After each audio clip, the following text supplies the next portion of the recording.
Bapak Ibu guru BK hebat, perkenalkan nama saya Herayani. Saya adalah guru bimbingan dan konseling SMA Negeri 2 Takari. Saya merupakan peserta dari Fasilitator Daerah atau FASDA BK Provinsi NTT tahun 2025. Bapak Ibu guru BK hebat, kali ini saya akan mengimplementasikan salah satu dari 7 jurus BK hebat. Jurus keempat yaitu jaga konsistensi.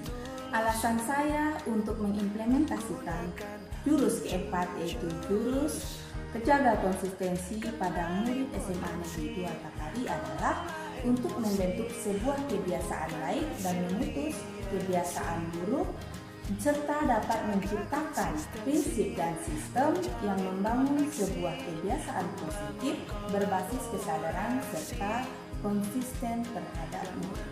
Bapak Ibu guru BK hebat, selamat menyaksikan.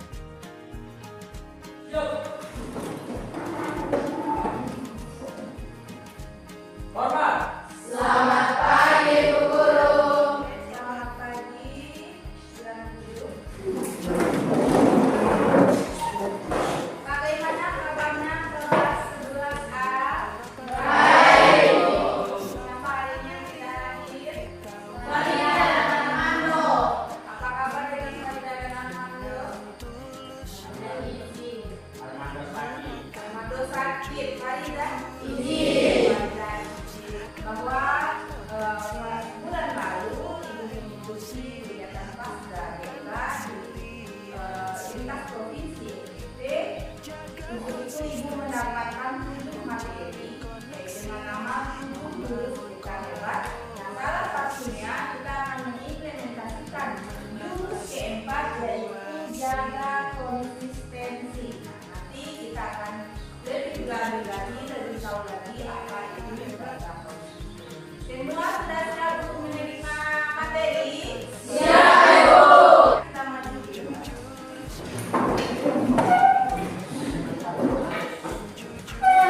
Oke, baik. Petunjuknya masing-masing berdiri dengan dia punya pasangan, maka tolong jangan berdempet ya, jangan berdempet. Petunjuknya silakan kalian sweet. Sweet, tahu sweet? Nah, silakan sweet, masing-masing silakan sweet. 1, 2, 3, satu kali saja. 1, 2, 3. Siapa yang menang? Siapa yang menang? Yang menang tunjuk tangan. Yang menang? Yang menang? Siapa yang menang? Oke, berarti kita sudah dapat pemenangnya yang kita adakan dengan sweet. Maka yang menang itu yang menggenggam tangan. Ya, yang kalah membuka genggaman tangan kawannya yang menang dengan cara apapun. Terserah. Cara apapun terserah. Bisa? Bisa. Oke, mari kita mulai. 1, 2, 3. Cara apapun. Oke. Apakah bisa? Bisa. Bisa, Admin bisa. Siapa lagi? Oke, Marta bisa. Siapa? Kristianti bisa. Waktunya habis. Oke, jadi yang sudah bisa tunjuk tangan. 1, 2, 3, 4, 5. Sekarang gantian. Yang kalah menggenggam tangan. Oke. Yang menang tadi membuka genggaman tangan teman yang kalah dengan cara tidak menyentuh. Jangan, dengan cara apapun jangan dipegang tangan temannya. Oke, dengan cara apapun. Tapi secara logis, jangan disentuh. Jangan disentuh dengan tangan. Terserah mau, tidak boleh dipegang. Dengan apa? Dengan rayuan dengan ya, kembali ke depan, kembali di tempat. Nah, tadi siapa yang bisa melepas tangan kawannya? 1, 2, 3, 4, cuma 4 pasang. 1, 2, 3. Untuk permainan kedua, silakan taruh pulpennya di bawah. Dan sekarang kalau bagi 3 bisa. Bisa atau 9 ya? Bagi 3. Berarti satu kelompok 3 orang. Oke? Sudah? Sudah, Bu. Dengarkan instruksi Ibu. Sekarang kita nyanyi kepala, pundak, lutut, kaki. Oke? Kepala, pundak, lutut, kaki. Oke, kita mulai. Kepala, pundak, lutut, kaki, kepala, pulpen. Coba yang coba. Kepala, pundak, lutut, kaki, kepala, pundak, pulpen. Kaki, kepala, pundak, kaki,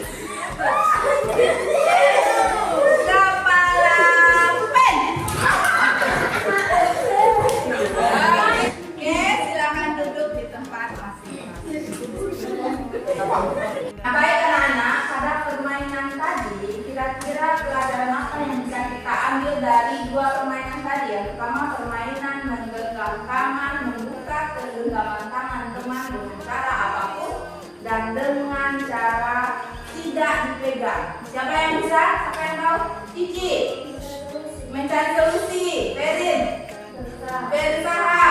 Adifin berpikir logis. Siapa lagi?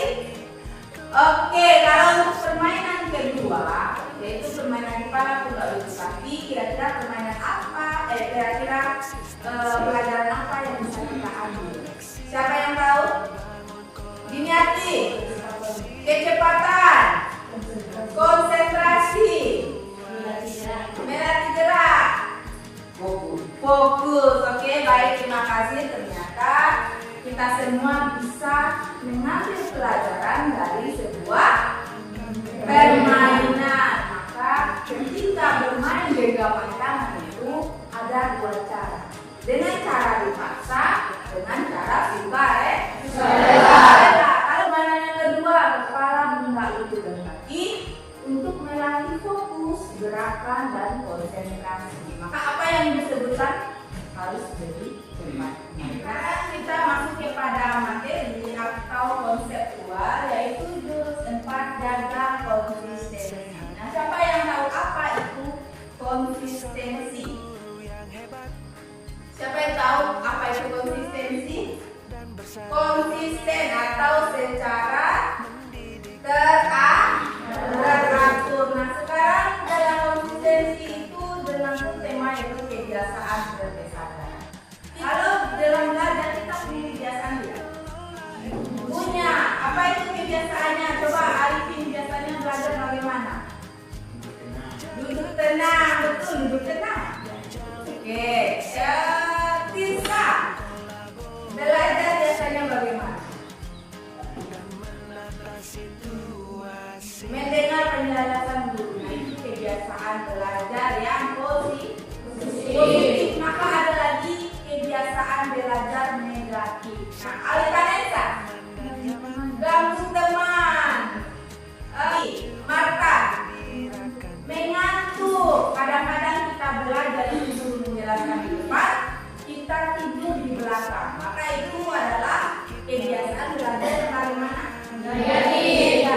Nah, tujuan kita belajar untuk kebiasaan berkesadaran itu yaitu sebagai fondasi dari sebuah kebiasaan positif dengan tombol-tombol motivasi internal, dengan bagaimana sebuah kebiasaan terbentuk dan bagaimana mewujudkan sebuah kebiasaan baru. Lalu keterampilan yang akan kita kuasai dapat menemukan kebiasaan positif, dapat menghilangkan kebiasaan negatif, lalu menjadi inspirator bukan faktor. Jadi kita menjadi inspirasi untuk orang lain. Di kelas ini Ibu sudah pernah mengajarkan manajemen waktu. Sudah, Ibu sudah suruh membuat aktivitas harian. Nah, itu termasuk dengan habit tracker. Bangun pagi kita jam berapa, kebiasaannya pergi sekolah jam berapa, pulang sekolah jam berapa, makan siang jam berapa, belajar di rumah jam berapa, dan tidur malam pun jam berapa. Sudah dibuat? Sudah. Oke. Dalam kebiasaan berkesadaran mempunyai 5 tombol ajaib kesadaran internal. Apa saja itu? Yang pertama, kesenangan. Jadi untuk kita mendapatkan kebiasaan baik, kita harus senang dulu. Contoh, ada yang di sini tidak senang atau tidak suka bangun pagi. Ada. Biasanya itu kalau dia tidak sekolah bangun jam 7. Tapi kalau sekolah dia bangun jam 6. Ada? Ada. Maka itu adalah sebuah kebiasaan. Jadi sebuah kebiasaan kita bangun dimulai dari yang kecil dulu, lalu ke bangga. Nah, untuk bangun pagi ada yang bangga. Bangga daripada bangun terlambat sekolah juga datang. Nah, kita harus bangga atau pride dengan kebiasaan yang kita lakukan. Lalu keingintahuan. Nah, untuk mendapatkan kebiasaan yang positif, maka kita harus ingin tahu dulu apa itu manfaat dari bangun tepat waktu atau bangun cepat. Untuk kebiasaan bangun tepat waktu, tidur cepat itu adalah sebuah kebiasaan positif dengan membuat kita menjadi manfaat, badan menjadi sehat, menjadi ada apa?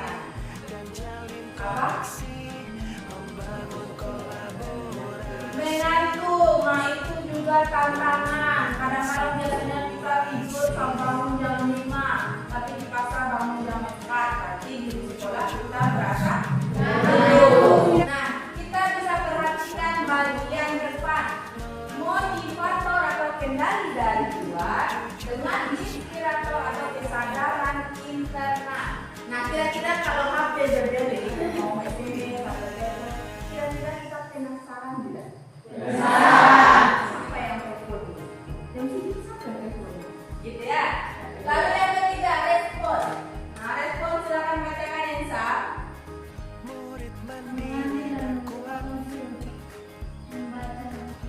Nah, kita ambil HP langsung kita buka. Siapa yang bilang? Siapa yang pilih? Lalu Gandara, silakan baca. Ini.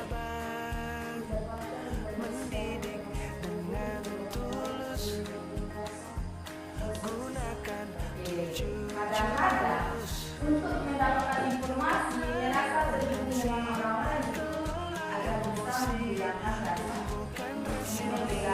rasa. Setelah kalian dengar apa itu materi yang ibu sampaikan tadi, kalian membangun kolaborasi. Bagaimana pemahaman kalian tentang materi dengan menemukan 5 kebiasaan positif dan menghilangkan 5 kebiasaan negatif. Sekolah aman dan nyaman, Ada yang belum dapat? dan juga menggembirakan.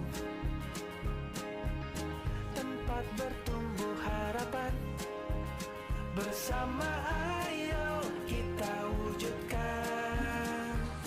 Mendidik dengan tulus, gunakan 7 jurus. Kenali potensi, kelola emosi. Berharap kalian mengisi aplikasi RKPD ini